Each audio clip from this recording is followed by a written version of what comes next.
থেকে চলে গেল জালেম কিফিল। এলাকায় যদি কোনো জালেম মারা যায়, যার অত্যাচার জুলুমে এলাকার মানুষ নির্যাতিত, নিষ্পেষিত, নিপীড়িত, এরকম কিছু জালেম কিছু কিছু এলাকায় আছে না নাই? ও বাইসা থাকলে ওরে জোরে সালাম দেয় ভয়ে। মানুষকে সম্মান কয়েক কারণে করে, একটা করে তার ব্যক্তিত্বের কারণে, আর একটা করে তার ভয়ে, ঠিক না? মনে করেন অনেক সময় আপনারা মুরব্বীদেরকে সালাম দেন, দুর্বল মানুষ কেন সালাম দেন? সম্মানের কারণে। ওলামায়ে কেরাম সম্মান করেন, সালাম দেন সম্মানের কারণে। অনেক সময় কাল্লু মস্তানরেও সালাম দেন, দেন না? কেন দেন?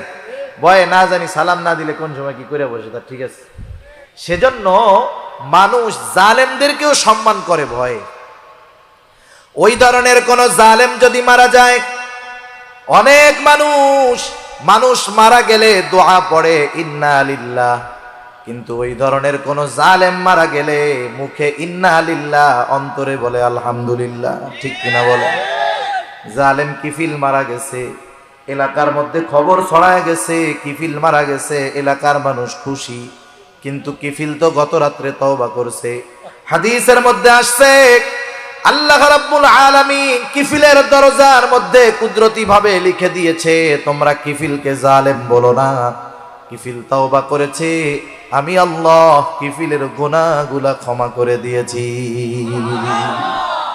তাহলে দেখেন, গুনাহ ছাড়ার মাধ্যমে আল্লাহর বন্ধু হওয়া যায়, আল্লাহর ওলি হওয়া যায়, বড় আবেদ হওয়া যায়।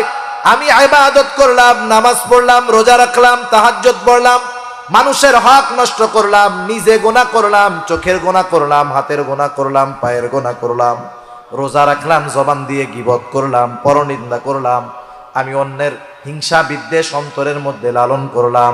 এই যে ইবাদত করলাম, এই ইবাদতগুলা আমাকে আবেদ বানাতে পারবে না যতক্ষণ না আমি গুনাহ ছাড়বো।